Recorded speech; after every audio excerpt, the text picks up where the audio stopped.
This is Anthony Pascal. And this is Laurie Elster, and this is the All Access Star Trek podcast. We have a special treat for you today, which is we are joined by the Shuttlepod's Brian Drew. Hi, everybody. It's wonderful to be here at last. Yeah, we finally got him on. One of the big reasons that he is joining us today is because we have a big story to discuss, which is there's a lot of merger buzz, selling buzz, business buzz around Paramount Plus right now. We are going to get to that later, but we're going to start with the more concrete, it's actually happening for sure news, and start with Star Trek production, which is back up and running after strikes are done. Yeah, as of this week, Strange New World Season 3 is in front of cameras, rolling. Started on Monday in Toronto. And, we knew that they were going to move pretty quickly. I forget when did the strike officially end, but it took them about a month to get from strike end to shooting. Yeah, I think so. I know Chris Fisher, when we talked to him, he was like, we can go tomorrow. He was like, ready to go. But it took them a while, but they are going, and we've seen them posting pictures from the set, although not of anything, because everybody learned they're not allowed to do that a long time ago. And Jess Bush posted a picture of herself with a season 3 Strange New Worlds, nice toasty winter hat. Yeah, well, it's being winter. I think we're going to see a lot of the AR wall because can't go outside. Yeah, really. Yeah. Shooting in Toronto in January and February. Yeah, it's not a lot of fun. Yeah. Not that that's a bad thing. I mean, if you listen to the Chris Fisher's, his interview we did on this podcast, he really talked about how it's changed up the show in a big way. Sometimes it's more apparent than others. Like the episode when Pike went back to Rigel 7, the director told us that's kind of a throwback to TOS, but sometimes when they use the AR wall, it kind of looks like the 60s almost, where you could see the wall. Yeah, you could see it. You can see that in Mandalorian as well. I mean, it really has to be shot in a very specific way for it to be completely believable. They're also learning a lot as they go, they will keep getting better at it. Oh, yeah, no definitely question. It's clunky sometimes. Yeah, there's a curve with that thing, no question. One funny thing that director said when I interviewed him is like they were going to do an actual location shot, and it was going to be at that quarry they always use, and he just didn't like it, so they decided to do it on the AR wall. So that quarry is like the Vasquez rocks of this new era. I will be bringing it up later in this podcast for a reason. In fact, I think we should all go there one day to the quarry. How far away out of main Toronto proper is that, Laurie? Oh, I have no idea. I've never been to that quarry. Okay. But you don't go to stone quarries on a regular basis? I'm a city girl. I thought you might have, out of curiosity, looked up where it was. I was just curious to see how far they have to go to actually shoot. Yeah, I have not. I've been to Vasquez Rocks. It's not that far from LA. Does everyone have one kind of wish for season 3 now that they're actually shooting of Strange New Worlds? Well, I have a wish for something they'll do and a wish for something they won't. Okay. What? Go ahead, Laurie. Let's hear it. For something they do, I just want Ortegas to get an entire episode that's all about her. I think she's earned it. They've teased it. They've talked about it. They've baited and switched us. But I would like to see her front and center for an extended story. I'm almost certain that's happened. I think someone on the production has said that's going to happen. That said it, but they've said it before. Yeah, she got a B story. She'll get an A story, hopefully. Fool me once, as Scotty once said. And then what I don't want, I'm actually going to quote the great and talented Neil Shirley, who posted this on Blue Sky, who wrote, "Me, if I never see another Gorn in a Star Trek show, it will be too soon. Strange New Worlds, hold my Romulan ale." Yeah, I personally would just like to see them do more original stuff that has no connection to the original series or anything else in the Star Trek universe. Just go out there and be your own thing. Yes. That's all I have. Be your own thing. I want to see a series of Strange New Worlds, weird aliens, strange societies. I'd like to see more topical things on the show, more allegories. Yeah. Get more political, make a statement, do stuff like that. So I love season 1. Season 2, I loved like half of it, I would say. And some parts I definitely did not love. Season 2 had 2 huge highlights for me, which was the crossover and, of course, as you all know, the musical. Yes, we are all well aware of your love of the musical, Lori. Have I let everybody know just how I feel about it? Now, that's not the only production news we have. It's now been essentially confirmed that the Section 31 movie will start shooting at the end of January. It's going to last 6 weeks. That's pretty quick. Well, for feature film, it's quick, but it is a TV movie. So. Right, that is true. So, it takes 2 weeks to shoot a regular episode of modern Star Trek. So that's kind of the equivalent of 3 episodes, which I guess makes sense. Although I'm not sure it would be that long, but that adds up. Right. We don't know anything about it. We don't know the scope of it. We don't know the time period. We know Michelle Yeoh is in it, but I feel like that's about it in terms of content. I mean, my hope for this is that it is what she says it's going to be. Guardians of the Galaxy meets Mission Impossible. That it's fun. They try to have a little fun with it. They acknowledge they don't whitewash the past of Giorgio, but and I hope Paul Gilfoyle. I hope Carl is in it. I want to see Carl / I mean, they've already done the weird thing by making the Guardian of Forever a person, so you might as well a person named Carl, which somehow made it even better. So just go with it. Just if you're gonna be weird, stick with it. That's my short list. So when do we expect that to drop, Tony? Any thoughts on that? That's a very good question. I think they'll be motivated to get some live action Star Trek content on after Discovery. Yeah, I would think so. In the same calendar year. Maybe this summer, late summer? No, they couldn't move that. Yeah, because they wrap production in March. I guess it depends on how effects heavy it is. Yeah. I mean, they are going to use the AR wall. They're shooting it where Discovery was shot. I don't know. I would say by the end, I think they could do something next year, but I don't think they can get it in by the summer. I also think they're going to try to get 5 episodes of Strange New Worlds, the first half of Strange New Worlds possibly next year. Try to do half and half like they did with Discovery season 1. Was it season 1? Yeah. They broke in half. Yeah. I would, if I were them, I would do that. I would break up the season to get it out as fast as possible. And mitigate. These long breaks between shows are problematic, not just in Star Trek, in all shows. Like, I'll go back to watch some show I loved, and I don't remember anything that happened the season before. Yeah, you have to go on Wikipedia to who's this guy? And so. But I agree with you, Tony. That would probably be the best way to go. Hopefully, when you get closer to shooting, usually that's when the trades start saying so-and-so was cast. Even if they don't have a character name, we may get some more stuff. Right. Because you have to cast people. It's not going to be, somebody else has to be in it. Right. The whole budget, the whole above the line budget is from Michelle Yeoh. Right. She costs so much now that's it. It's a one-woman show. So she's on a ship full of holograms of herself. That might be really amusing, actually. That's the wacky part. Right. Yeah. There's also Prodigy production news, which is they're done, basically. Yep. I mean, as everyone knows, so we're getting season 1 on Netflix on Christmas Day, December 25th. But now season 2 is finished. We still don't have an air date, but they seem very excited about it. Yeah, the mixes are complete, I think. Yep. Right. There's not much left to do at all. Well, really, the only thing, I mean, they are done. Hageman and his team are done. So It's edited, color balanced, the score is in, yada, yada, yada. Paramount still has to add subtitles and dubbing for foreign languages, but that's not handled by the main production team. That's Paramount's problem, or CBS Studios' problem, actually.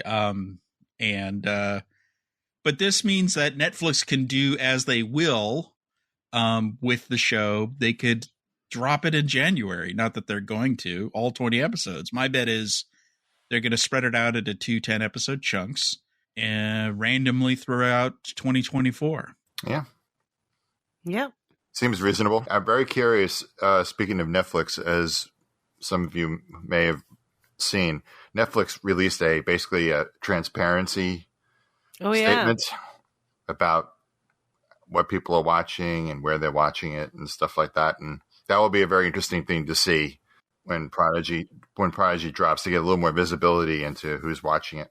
Yeah, we probably won't know that for a long time. Yeah, another year probably. Yeah, probably not until and maybe not even then, because it's looked like they just released the stuff for the first half of this year, like a couple days ago. So there's a big time lag, but it's cool, and I hope that they are the first ones, but I hope they aren't the last streaming company. Yep. I mean, now both the WGA deal and the SAG deal require this transparency. Yeah. So, the stuff's going to leak out, but it will be in bits.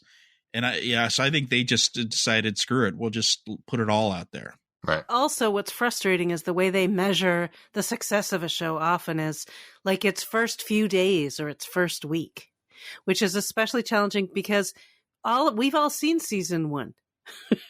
So well, they're hoping to attract new fans, obviously, because Netflix has a much bigger reach.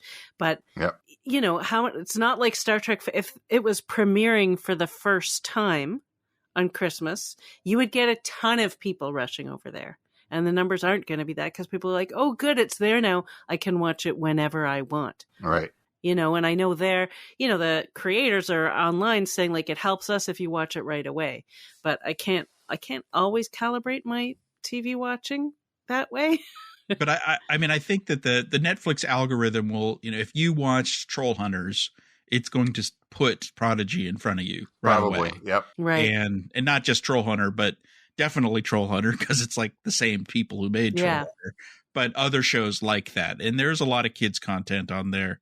So what you're saying is you're not going to get a lot of Star Trek fans rushing there, but you may get what Nickelodeon and Paramount always wanted, which is brand new, fresh, never watched Star Trek people to watch the show, because actual kids. Right. Yeah. Exactly. Yeah. The target audience. It's a good kids show. So, right. So when they finished their work this week, the Hagemans and Aaron posted some nice pictures and stuff of their final moments, but it's not, just so people know, even though they're kind of talking about how they're done and they've had a great time working on Prodigy, it doesn't mean it's over. As we were just saying, if it works out on Netflix, there is nothing stopping them from getting more episodes. I've talked to the people who work on the show, and they don't, the show's not canceled. It's on hiatus. They're like any other show, waiting for pickup essentially, but they'll probably have to wait a while because they have to wait until season 2 comes out and possibly both parts of season 2. Right. So, that is a problem from a staffing perspective, I would think, for a third season, though. If they have to wait a long time, people have to move on.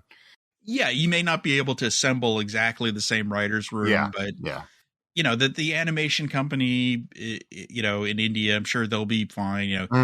Ben Hibon is a very important part of the show. He's the director. But the Hageman brothers are going to be there for sure. Of course. And I know Aaron Watke's going to be there. Yeah. No matter, unless if he's working on something and he can't, he'll be kicking it. He'll find a way. That's what I think. I think for sure he'll find a way. His heart is in this show. Yeah. The sooner it gets renewed, though, the better for all concerned. Staffing wise, I also think the show will look a lot better on Netflix than it did on Paramount Plus, because I think Netflix has a higher bit rate. Yeah, probably. Yeah. So it should look even better than it already looked. And I can't wait. I love this show so much. It's a sweet little show. So we've got actual Discovery news, because it's been a couple weeks since we did our last podcast. And last time we talked about it, we were heading into that Comic-Con in Brazil, and we were waiting to see what they'd say. And now we know that it is going to arrive in April. Can I just say that was like the strangest place to announce all that stuff? Well, two things. One is that they kind of had no choice because New York Comic-Con was during the actor strike. Yeah, I know. And I just thought it was odd. And Paramount is making a big push into Latin America. So they brought in a number of shows. They did a Halo panel there. and a couple other things, I think. I mean, there was a piece in, I think, Variety about what their goals are in Latin America. Mm-hmm. So Yep. This is, I mean, it is a huge event. It's just not one we're used to. Right. You know, I would have preferred to have been in New York Comic Con because then Lori would have been there. Yes, I would have preferred that as well. So they released a clip, not a trailer. Well, first of all, Brian mentioned it's coming in April. Now, I don't know why they didn't just say which Thursday in April. I know. I have confirmed it's going to just be 10 episodes weekly, starting in whatever that Thursday is. But that was kind of our worry, that they would look at 2024 and they'd say, well, let's start stretching out our Star Trek content, because it's going to be 6 months between the end of Lower Deck season 4 and the beginning of Discovery season 5. That's crazy. Yeah. So the gap after Discovery may actually be shorter, depending on what comes next. And I'm not counting Prodigy. I'm just saying within Paramount Plus itself. Right. I was hoping they'd go earlier. It does feel like they're stretching things out. Yeah, I was hoping it would be much earlier in the year. They did show a clip, something new, which we hadn't seen anything new in a long time. They always pick something like super action-y. Yeah. Which is funny because it's not really reflective of a lot of the show, although this season they keep saying there will be a lot more action, which they reiterated. The clip was fun, though. I mean, Book and Burnham. I'm always happy to see Book and Burnham together. I like them. And Book is trying to use his telepath powers against some weird cloaking alien. I love a good weird alien. There's like more of a monster alien. Had a little Darmok vibe. Yeah. I thought. I like when he's trying to sense what's going on with it, and he just knows it's pissed off. Yeah. And of course, the scene was shot at the Quarry. Sure. At night this time. They're mixing it up, right? I'm curious as to how they're going to wrap up the series, since they had to do the reshoots and figure out how to, Yeah. I'm curious as to how they're doing that. They talked a little bit about that. So there was also a panel, and I want to thank our friends at Trek Brasilis who did our coverage for us. Gus actually wrote the article for us. They did a couple of panels. It's Sonequa and Michelle Paradise. And they talked up about how it really, they really had a chance to tie things up.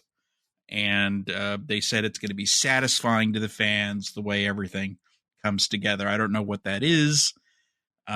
People are like, will it include Zora and that weird Calypso episode? I'm not sure if they're going to bother with that. But I like Calypso. It's great. I loved it, actually. I thought it was beautiful, but I think they might have their hands full trying to tie up what they already have. Yeah, it could be. And the other question is, are they also going to use this to tie into the Academy show? Because that's set in the same time period. Well, not officially, but it is. And they released a cast photo, and you could see Mary Wiseman as Tilly is back there. She's listed as a regular. So Tilly's back, but she was at the Academy. So is she going to go back to the Academy at the end of the season? How are they going to tie into the Academy? Who knows? Right. Or there's also a possibility they'll tie it into Section 31, into that movie, too. I doubt it. They kind of did their work on that by, quote unquote, redeeming Giorgio in season 3. And then let's just say saying she was redeemed. And they sent her on her way. I mean, sure, she could show up again. She could pop back in just to let them know she's fine. I guess. Yeah, I don't see any real crossovers. There's no, if something like that were coming, we'd probably have heard about it by now. But maybe. And something interesting is Paradise said this season's more episodic. I mean, it's not fully episodic like Strange New Worlds, but even though that's not really fully episodic, but it's more episodic, she said, because of the nature of the this kind of chase for this thing that they're all after, this Indiana Jones kind of chase. It allows them to go different places and have little one-off episodes, kind of. Yeah, I think it'll be more like distinct chapters.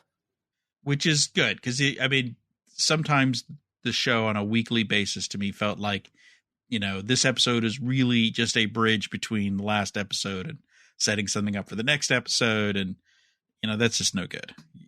Every episode needs to stand on its own. Yeah, I think that I would say my favorite Discovery episodes are ones that have strong standalone elements to them. So, we'll be talking all about that in April. Maybe we'll do some previews before we get there. We'll have time.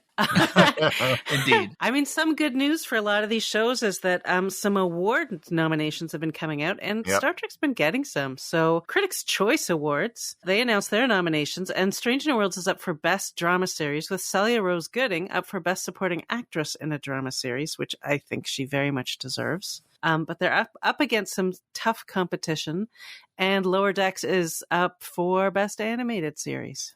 Well, last year was the first time any Star Trek was nominated for Critics' Choice Award. And so getting 2 nominations this year is another record. So I think this is it. Strange New Worlds, we're probably going to do an article on this, has shown up on a lot of critics' top 10 of the year, because this is the time of year when everyone puts out their top 10 lists and their top X lists. And it's showing up on a lot of lists of not just nerdy sites, but major sites and journalists. So Strange New Worlds seems to have broken through the nerd barrier, as it were. Look at some of the shows up against it in that category are like The Crown, Succession, The Morning Show, The Last of Us. These are big shows. Yep. And not just genre shows. They don't stand a chance. Let's face it. There's no way. Succession's going to win all of it. Yeah. Succession is, the best show on TV. So, or was, I guess, because it's over. But still pretty good for Strange New Worlds. The Saturn Awards came out, and we always expect Star Trek to get 5 nominations or so for any year. Saturns have been going on for 30-something years. These are sci-fi awards.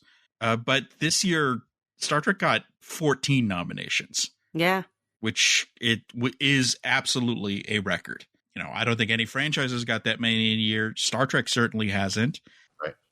Got more than Star Wars, which had a couple shows on Disney Plus this year. More than Marvel, too, I think. So Star Trek did really well. So Picard and Strange New Worlds for Best Show. Lower Decks for Best Animated. Then just all the big categories have multiple people from various Star Trek shows competing against each other. I know, which is always, risky in some ways, because then it splits the vote. If you're just a fan of the show, it splits the vote. It does. Best actors, Jonathan Frakes, Ethan Peck, Ed Spaliers, and Todd Stashwick. Yeah, that would be supporting actor. Best actor, you have Patrick Stewart and Anson Mount going head-to-head. Right. Jess Bush and Celia Rose Gooding and Jerry Ryan are for Best Supporting. Amanda Plummer, Paul Wesley for Guest Star. They're not going to win 14 awards because it's technically impossible. But it's possible. It's possible that they end up splitting those. But it's good that Picard got a lot. In fact, Picard got more nominations than Strange New Worlds when you add them all up. It got a lot of love. And I'm glad to see that, because Picard has shown up on a couple of these top 10 lists from critics, but Strange New Worlds has got a lot more critical attention. It's just more accessible for the non-fan. Yeah, I would agree with that. Picard season 3, I loved it, but it was for existing fans. Yeah. I hate the phrase love letter, but it was a love letter. Oh, it totally was. It absolutely was. 100% it was. It told you that there's storytelling possibility. It doesn't make me think, oh, that's all that Terry could do, because I think Terry could do anything, and I'd love to see him do more Star Trek and do something else. Me too. But that season was a tribute, a love letter, nostalgia. It was all of those things, and its resonance had to do with the fact that we've known these characters for so long. Mm-hmm. No question. Is there anything more to say about Saturday? The nomination for the 4K of the motion picture, that received a nomination for Best 4K Home Media Release. It's the 4K special edition set that came out, I think, in April.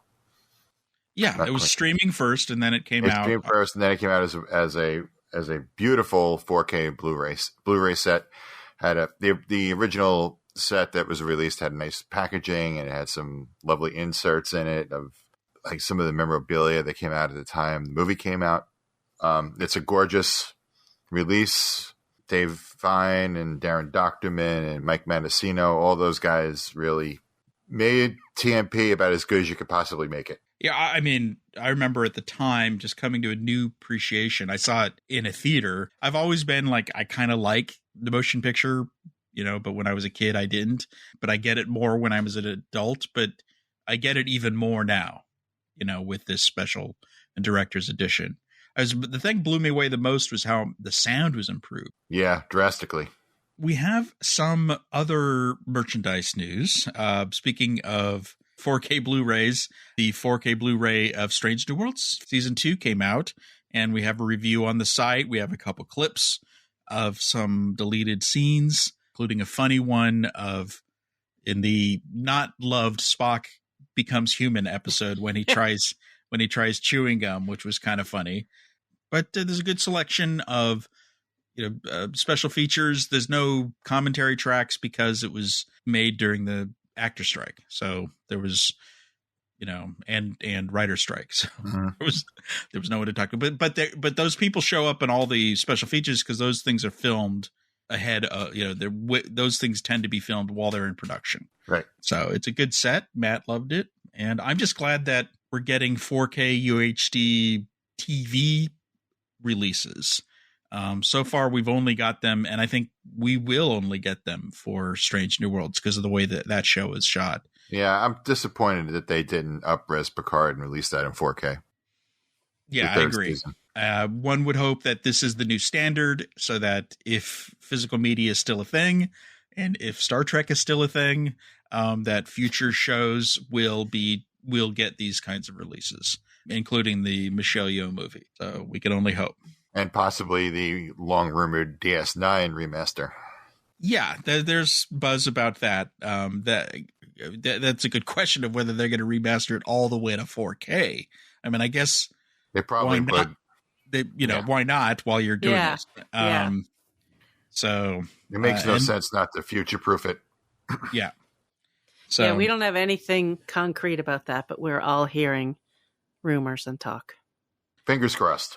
Yeah, I mean, it is, incredibly expensive process. It is not as easy as one might think. Well, just finding all the footage isn't as easy as one might think. It might end up being more expensive than TNG was, and that was very expensive. So look at all our coverage of TNG. It was a nightmare's a strong word, but it was, they essentially had to redo post-production. Yeah, it is the biggest remastering job in the history of Hollywood. Nothing comes even close to it. The question is then where do they make that money back? Because physical media is just still not, it's shrinking. Best Buy don't even sell discs anymore. Some companies have stopped altogether. So some have ramped back up, like Disney. That's true. But it's they need to make the money somewhere. So anyway. Another kind of nice piece of merchandise news is there's a company named Fanhome has taken on the license to make die-cast models, Star Trek Starship models, which is what Eagle Moss was doing through their Hero Collector line until they went bankrupt last year. These are going to be new ships, apparently. It's a new collection. We don't have details, but it's just good news that this will continue. Very good news. I did not see this coming at all. I mean, Fanhome were quick. So they're part of a big Italian company. They're a big company. So that's good. And they actually, something kind of nice they did is when Eagle Moss died, one of the big things that was happening was this Build the Enterprise D project where you get a piece of it every month or two pieces. And it ends up costing a couple $1,000 or more because it's a huge lit up thing that you build over time like a hobby. And when Eagle Moss shut down, people had half finished models. Like I've got half a ship and I've spent half the money. Yeah. So Fanhome actually took that project over and finished things out for all of those people. And now you're also they're taking new subscribers. So if you want to do that, you could, spend a couple $1,000 and build your own Enterprise D. So they were in on the ground floor with kind of what Eaglemoss was doing. And it was just only a matter of time, I figured, till someone was going to pick up this license. We'll have more on this probably in early 2024 when we get like a full list of ships and if they're going to do it just subscription or if they're going to also sell them individually or whatever. I hope they sell them individually. I mean, I can't imagine they wouldn't, but they're probably going to push for a subscription service because, you know, that's makes them more money. Oh, of course. Yeah. So I think that's pretty much it for like news of the week. I have a Trek Talks update if you guys would like it. Absolutely. Please. So I've been working with my new talk to him 100 times a day pal, John Billingsley. We have a lot of emails, I have to say, about Trek Talks, which we're all working on. TrekMovie is one of the sponsors this year. Some of the most exciting panels, I won't give everything away, but I know people are already talking about it. So we are doing a Tuvix panel with Tim Russ, Ethan Phillips, and Tom Wright. Yeah. Yes. We're trying to get Ken Biller, and the moderator's definitely going to be Garrett Wong, and he might get Robbie to come with him.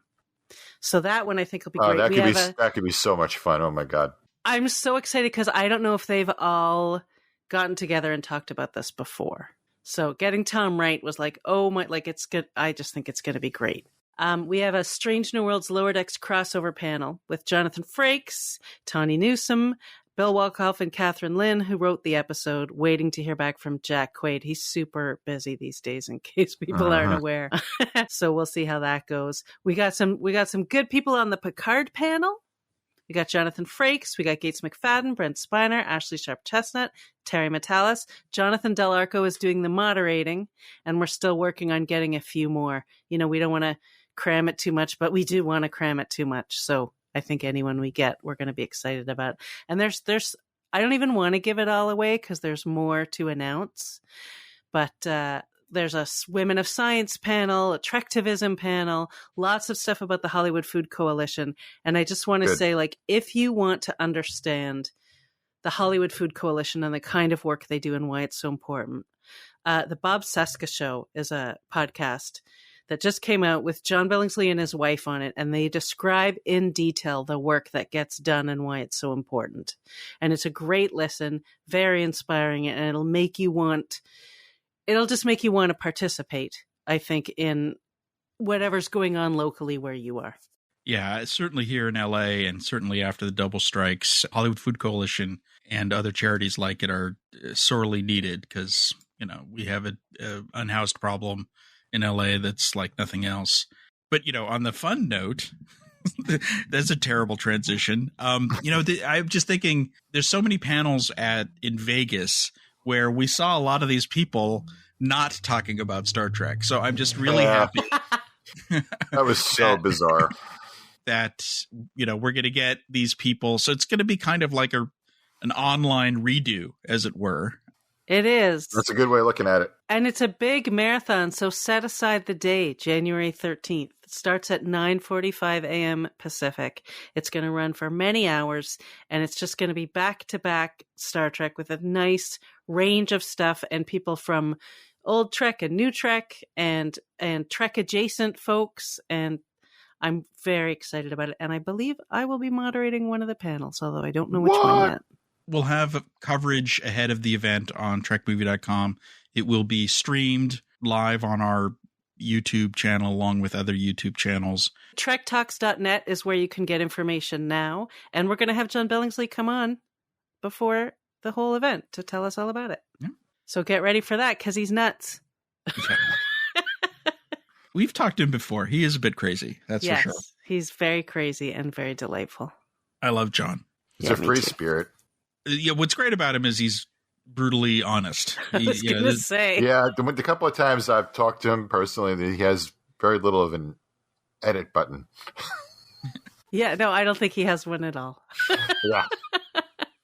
So let's talk about the potential big story going on, which is that there's been a lot of talk in the last few days about Paramount Global changing ownership again. And Lori doesn't want me to get in the weeds, so I won't. But it's still a big story. We need to talk about it. It's just when it gets too detailed, I get lost in the details and I miss the big picture. So give me the big picture, baby. Well, the big picture is that ever since Paramount remerged in 2019, Shari Redstone, who is the daughter of Sumner Redstone, who, controlled Paramount for decades, she really wanted that merger to happen. Her goal was to get Paramount sold to someone after the merger. And she has tried over the last year. And in fact, apparently this year, she has spoken to Apple and Amazon and Netflix about a purchase. But, so far, those big deals haven't happened. So what's possibly happening now is what some may call a plan B, as it were, which is that Shari may just give up on selling all of Paramount as a whole, and she may sell her controlling shares of the company, which would allow someone to essentially take control of Paramount without actually buying all of Paramount Global. So it would cost a lot less, like a lot less. One of the leading contenders now is a guy named David Ellison, who runs something called Skydance. You may recognize him if you watch Star Trek credits, because he was the executive producer on a couple of Star Trek movies. And a lot of the Mission Impossible films. Yeah, Transformers. Skydance has had a relationship with Paramount for years. They're essentially the studio's pocketbook. Yeah, it started out that way, but they've actually become an actual... No, they are a production company in a sense. Yeah, and they've been quite successful, and they are still working with Paramount on upcoming projects, including Star Trek 4. But it looks like Ellison would like to essentially get all of Paramount, the studio, probably other production parts of Paramount, all the intellectual property, basically the good stuff. Right. And industry analysts think that they would be selling off all the stuff they didn't need or want, which would include some big things like the CBS television network. The broadcast network, yeah. Yeah. And all the cable channels, MTV, yada, yada. Pluto, which is popular streaming service, the free streaming service. Yeah. And then a big question is around Paramount Plus, because who would buy Paramount Plus? It hasn't made a profit. It's possible in this scenario, it would just get shut down and have all the shows on it likely sold to other parties. Essentially break the entire organization into pieces. Right, which is this kind of fire sale thing is the thing that Shari's wanted to avoid. That's part of the reason why she remerged Viacom and CBS. She was trying to build a bigger media company to compete against Disney, Warner Brothers, now Warner Brothers Discovery, and the like. And it hasn't worked out so far. They've got a lot of debt.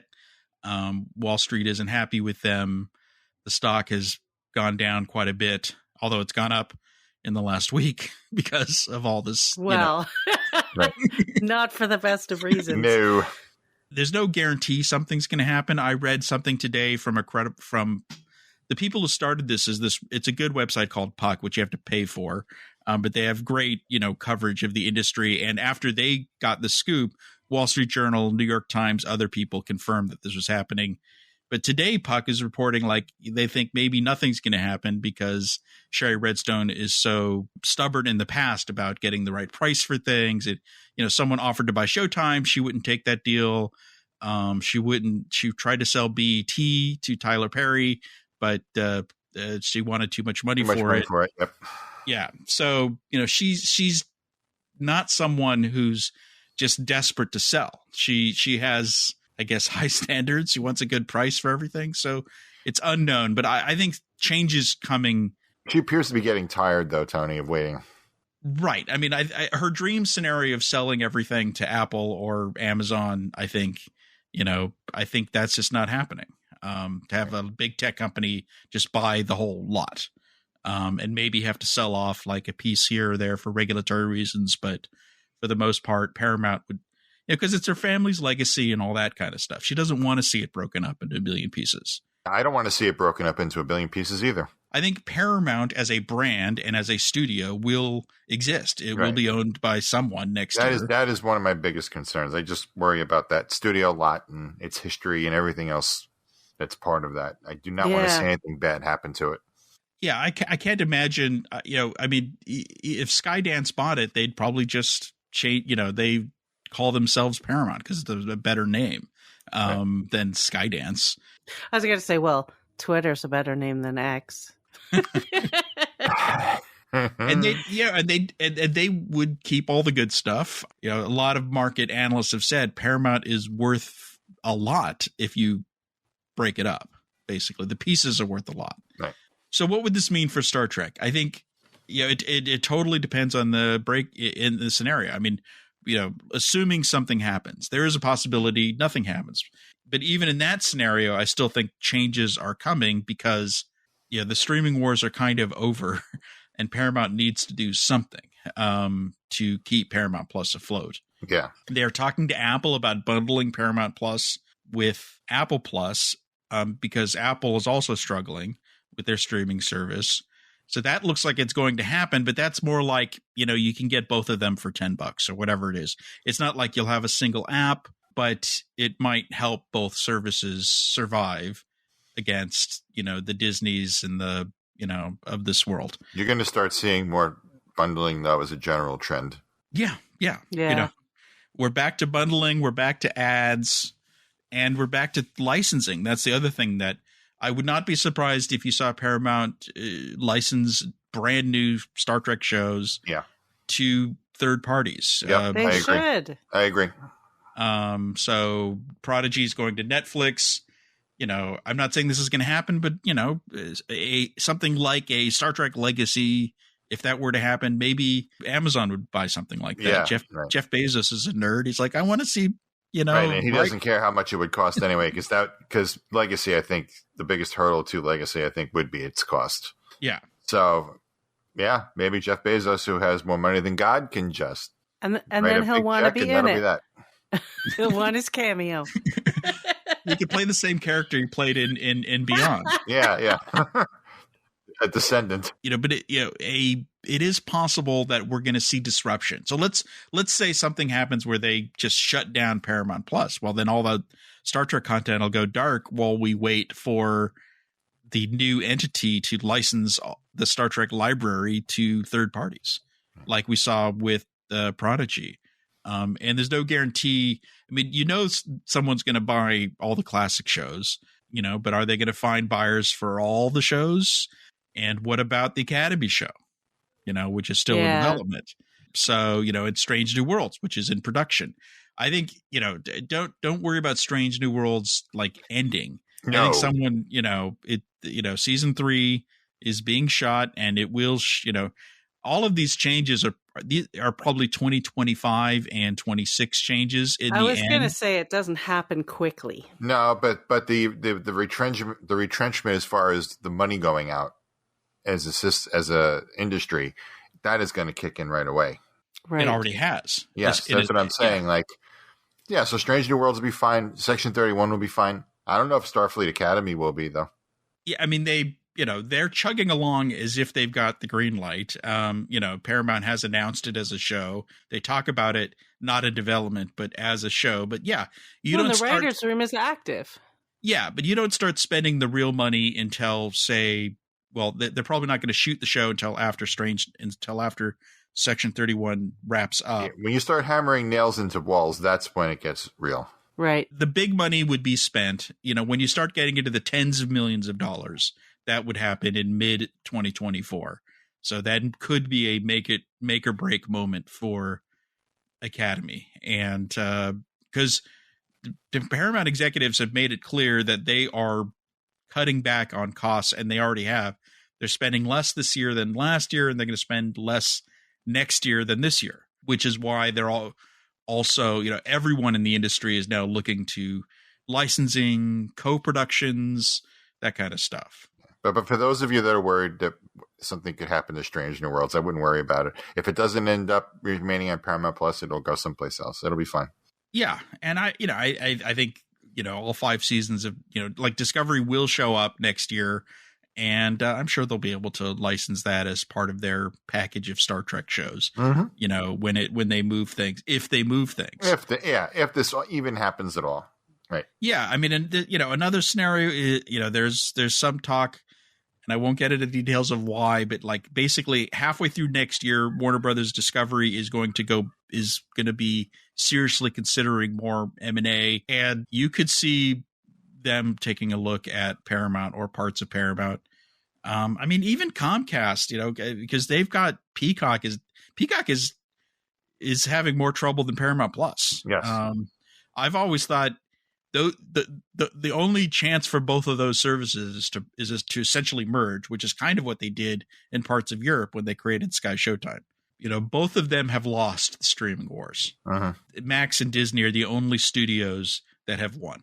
But merging, as we've discussed offline, merging Paramount Plus and Peacock is a major regulatory headache because of the news divisions and the broadcast networks and everything that comes with it. Merging the streaming services wouldn't be a problem. It's merging companies that own NBC and CBS at the same time, which can't. I don't think that's even legal. Right. So this would be merging the streaming services without the other pieces. Which I would think it would be tough because both those services feature a lot from their news divisions, and they're considered a component of the future of those services. So yeah, a lot of people watch Paramount Plus to watch CBS NFL programming. Yeah. And so that's it. Which is one of the reasons why someone may want to buy CBS is to get the that NFL deal, which is worth billions and billions. Yep. Anyway, this is what we're saying is there's a lot of questions out there, but don't panic, change is afoot for the Star Trek franchise. Yeah, but it's not going anywhere. No, but I don't think, I'm not sure I've always said we're never going to get back to 5 current streaming TV shows, which we briefly had, but I don't think we're going to 0 either. The question is, I actually think there could be some good news here. I mean, Ellison is, he's been supportive of Star Trek. They tried to buy Orci and Kurtzman Company in 2011 to put Kurtzman and Orci in charge of their TV production. So they have, and those two have Kurtzman and Ellison have a relationship. And if we get a smaller focused Paramount production company, I think that could actually help get Star Trek 4 out of the gate finally. So, this could be a good thing. It's hard to tell right now. Yeah. I have a detailed article about some of this, which Brian helped me with on the site if you want even more weeds. Yeah, it's really good analysis. I recommend having a look. Anything to add? I mean, Lori, like you're probably like a lot of our readers, just Lori's eyes have been slowly. I get a little glazed, because as soon as we get into hypothetical business things, my brain. I mean, it's not that I'm not judging. It's just who I am. No. The same thing if you say the stock market 3 times, I am now asleep. So there's certain topics I'm not great with, and hypothetical business things is one of those things that's, once it gets practical, I'm there. But the rest of it, to me, it all feels so ethereal. Like, it's so unreal to me. The amounts of money that we're talking about and all of it is just, it's so big I can't even wrap my head around it sometimes. But these things definitely, have an impact. Right. That's when I start to leap in, is when I go, okay, now here's what's going to happen. Then I'm there. I don't think we would have got to the point where there were 5 concurrent Star Trek shows if it weren't for the remerger that happened in 2019, for example. So these corporate moves have a ripple effect onto all of these things. But I think, even if Paramount Plus ends in some way, the Star Trek shows, the Taylor Sheridan shows are going to live on because those are the ones that are working for them. For the most part. Those Taylor Sheridan shows are like gold. Yeah. Right. Which is why I think Comcast would be interested, because Comcast already owns the rights to Yellowstone for streaming. But Max would love to get their hands on that too. Everyone would, basically. Anyway, I think we've bored ourselves enough to talk about this business stuff. But I'll be keeping an eye on all of this and doing updates on the site when Shari Redstone decides what to do next. Yeah, the industry is definitely in a state of flux right now. So 2024 is going to be a very wild year, I think. Yeah. We didn't even get into the impact of high interest rates and loans and how that's impacting all of this. And I just saw Lori's face, so I won't. That's when I take off the headphones and just walk out of the room while you're still talking. I'm like, can we go back to the part where we talked about Spock doing stuff? Okay, so Spock bought 500 Class B shares. No, I'm already gone. You have to say, like, he spent his quatloos on a bunch of tribbles, and then they multiply. That's, if you want to put it in language I can understand. Okay. Well, I guess we should transition to our bits of the week. Let's start with our guest. I was going to suggest that. Okay. Brian, why don't you go first? Mine is something I found and tweeted out yesterday. By the way, Lori, I do not call it X. I refuse to call it X. I don't call it X It either. is Twitter. Same. I don't give a shit what Elon Musk says. Ooh, such salty talk. Sorry, we're a little more saucy over at the Shuttle Pod. No, I think we use that word a bit on this show. And Okay. So yesterday I found, and I've seen this before, and I think we've all probably seen it one time or another. It's an ad from, I guess it's 1967 or 68 for RCA color televisions. And it's got artwork of Kirk and Spock on a planet's surface, and then it's got a shot of William Shatner and Leonard Nimoy. And it's all about selling their new RCA color televisions with the special new features and all these wonderful things. 38% brighter brights, whatever the hell that meant. There's a bunch of silly, sales talk. But it was cool to look at because people tend to forget, I think, that Star Trek, the reason, first of all, it was shot in color. And secondly, the reason it was so colorful is because RCA owned NBC and wanted to sell televisions. Color televisions. Color televisions. Yeah, that was it was the big going thing. through. By the mid '60s, the turnover was starting to happen from black and white to color. That's why whenever NBC at the beginning of any of their programs, they would say this program is brought to you in living color by NBC. Like it was a big thing. There was something RCA was very proud of. So it was just a fun thing to find that and be reminded that that's why TOS is so colorful looking. That's one of the main reasons why.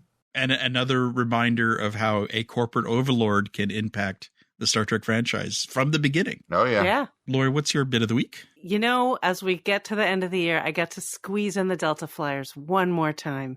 And this time, it's because they finally started their Deep Space Nine rewatch. So this is Robbie and Garrett, but they also have Armin Shimerman and Terry Farrell joining them. And they've done 2 already. They're so good. Armin wasn't in the second one, but he was in the first one, and he'll be back. First of all, it's really fun because Robbie's never watched Deep Space Nine before. So he's asking, it's so fun to hear someone who knows Star Trek, but he doesn't know what's coming. He has no idea. He's like, is Bashir always like that? I mean, it's so fun. The insights you get from Armin and Terry from both being on set, they had very distinctly different experiences on that show, as I think a lot of us know. Mm-hmm. And then Garrett, who's like somewhere in the middle where he knows some of the Deep Space Nine stuff and not all of it. I found it riveting. Like I watched the video version of it and I cannot get enough of it. I'm so excited about where they're going with it. It's really fun to be rewatching Deep Space Nine and then seeing what they say about it. But it is a very different Star Trek show, Deep Space Nine. Like it really it stands out so much. And then hearing the details of what it was like for each of them and what they knew about the intention, it's so worth your time as a Star Trek fan to listen to this. It's an incredible new chapter for the podcast and just an amazing thing to listen to. Very cool. I look forward to it because I love Deep Space Nine. Yes. Although, like TNG, the first season had its ups and downs. Yeah. But some good ups. And also, more. I would say more ups than TNG season 1. For sure, way more. And I also think the fun thing about these types of podcasts is that the downs are fun. They make for fun podcast episodes anyway. Yes, the Owl Moraine podcast will be hilarious. I'm so excited for that one. So mine is Trek adjacent. It is about William Shatner and today DC Comics announced they have a comic book which is called Batman/Superman, and they for their 25th issue, which is an anniversary issue, they have a special variant cover with a cameo, and they've done a series of these, which kind of explains this, but William Shatner is going to be on the cover next to, and you go to check out the link. It's like Shatner next to Superman and Batman, and Wonder Woman at the Justice League. And the announcement from DC is Trekified. It starts off boldly go into this oversized anniversary issue. Variant cover featuring science fiction icon William Shatner, and they mentioned Captain Kirk. So they are definitely playing up the Star Trek in this DC comic. So a little crossing the streams there. If you look closely, he's wearing a certain shirt underneath his jacket. Yeah, they're very subtle about that. He's wearing a kind of a normal 2023 jacket, but you could see his TOS tunic. He's wearing Kirk's command gold underneath, underneath that jacket. I wonder if Shatner even noticed that. I highly doubt it. Yeah, it looks great. And you could pre-order it starting now, I think, by the time tomorrow, this podcast. Maybe tomorrow. Oh yeah, by the time this comes out. Yeah, sure. We'll have a link in the show notes, but it's Batman/Superman, World's Finest, number 25, and it's the alternate cover. So go to your wherever comic book. It comes out in March, and you can pre-order now. And I think that's it for All Access Star Trek. All right. For this week, at least. Yeah. So we have one more episode this year? Probably. Yeah. Crazy. And thank you all. Yeah. Thank you, everyone. And thank you, Brian, for joining us. Well, thank you for having me, guys. This was great. A fun treat for us. It's great having you. You're welcome back anytime to talk business stuff or anything stuff. Thank you. I very much appreciate that.